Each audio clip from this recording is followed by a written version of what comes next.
Frank, it's a pleasure speaking with you, especially since we're talking about a very special show that's going to be coming to Toronto.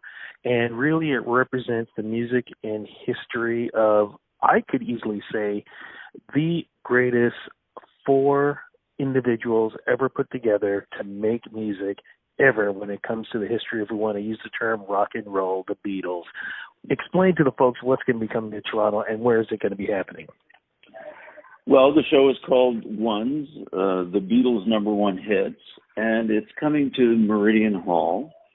And what's going to be happening is we're going to present a show with 22 pieces on the stage, a 16-piece orchestra, and then our 6-piece band. And it is a presentation that involves every number one hit of the Beatles that charted as a number one hit in North America. And a couple of them are going to be specifically songs that only charted as number one in Canada to make it Canadian specific as a show. What it is it's a chronology that it's not just us playing the music, but we will also have on-screen narrations performed by Al Joines. If you remember Al Joines from Q107, he used to do the Psychedelic Sundays. Of course. And he's our narrator, and he guides the audience through these 7 years of number one hits. And so we bring in the flavor of every one of those years. And I think it's kind of interesting because what I get as feedback is, people get taken right back to those particular years when they remember hearing those songs and the stories around those songs. It becomes a totally immersive experience for people, and it's become quite a successful show. You asked, I think, at one point, how long have we been doing this? It's been 4 years. And over the last 4 years, it's become bigger and bigger of a show, and getting a bigger and bigger response everywhere we go. And to get into Meridian Hall in Toronto, it's one of the most prestigious venues in Canada. So it's quite a feather in our cap. Congratulations with that. But what do you think it is about the music of the Beatles?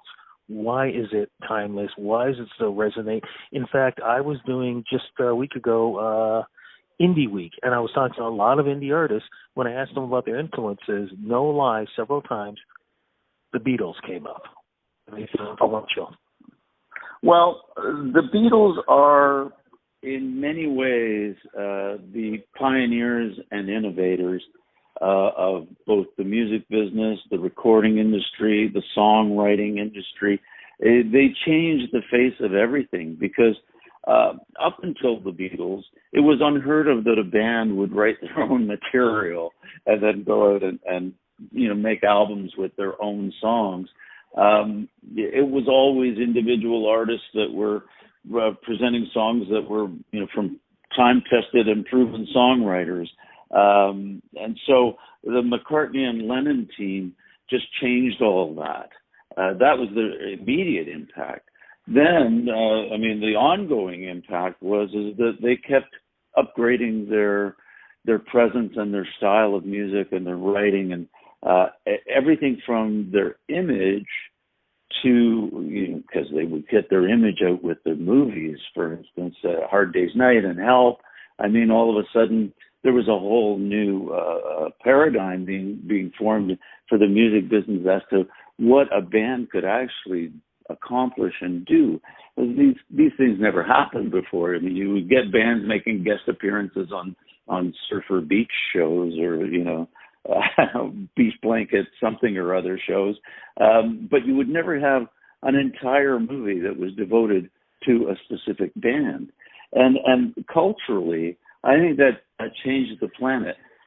For musicians and songwriters, it also gave everybody a new hope and a new aspiration because you could be everything. You could be a singer, you could be a songwriter, you could be a performer, you could be a recording artist, you could be a movie star. It doesn't surprise me because they were my influence. I was 10 years old when they were on Ed Sullivan, and I was watching it with my with my mouth wide open. And of course, the next day at school, it's all anything anybody talked about. Let me ask you something. I'm going to jump in right there because you said you watched it on the Ed Sullivan Show. Was it true, because you've always heard stories that when they were on the Ed Sullivan Show, the crime rate went down in North America because everybody stayed home to watch this? You know, I've heard that that's an exaggeration, but it wouldn't surprise me. It was a phenomenon. It was kind of like our show starts off with Al presents a question to people. If you were there, you define your experience of the 60s by 3 events. Where were you when Kennedy was shot? Where were you when Neil Armstrong landed on the moon? And where were you when the Beatles played Ed Sullivan?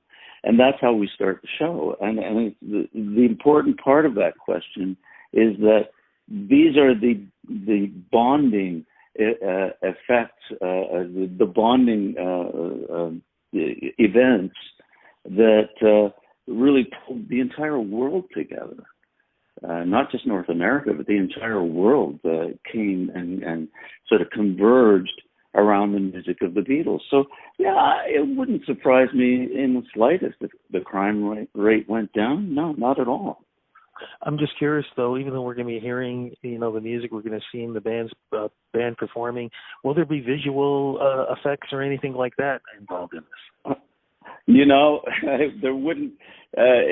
Our show is very tuned into several things. One is that we're going to be performing the music as note perfect as we can possibly do it. So we put together a show that, it's impossible to play Beatles songs properly as they were recorded unless you have a certain number of singers, 5 singers and 3 guitar players, and because they had so many overdubs. But the other side of all of this is that we present an entire visual experience. Yes. So we have multi-screens to tell the stories. We have, of course, lots of lights, and it's a rock show the way people know a rock show to be. It's not dry. Trust me, everybody has fun. Everybody sings along. And one of the greatest parts of that I've discovered that I didn't even realize when I was putting together the show was that with the number 1 hits, everybody knows every word of every song because they've heard them so many times in the past. They were radio experiences. You could not get through the 60s, turn on a radio and not hear a Beatles song at least 5 times an hour. It just didn't happen. They were always there. You asked me earlier, the impact of the Beatles. There's the other side, that not just the way they affected musicians, but the way they affected normal people, people that aren't musicians, is that they became landmarks. They became like these touchstones. And I think that's what we're noticing a lot, is when people say, you know what, that particular year, I associate with that song. I associate these events with that song because these songs were playing. They were literally the soundtrack to your life if you were there. Absolutely. So to be there, again, you kind of mentioned it earlier, where's it going to be and when is opening and how long is it going to be there for? Okay, let's start with this. It's one night only, December the 7th, Meridian Hall. The tickets are on sale now, but they're going fast, so get out there and get one, or 2 or a dozen. And the show starts at 8 p.m. It will go till 10:30, and you're going to love it. Sounds if you're a amazing. Beatles fan. If you're a Beatles fan. Can't see how anybody isn't. To get more information for tickets and all that, again, where do we go? Website or social media? Ticketmaster. Just type in ones, that's ONES, the Beatles' #1 hits.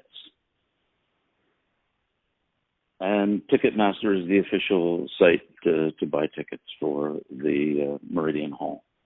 Formerly the Sony Center. In case people don't know, what's Meridian Hall?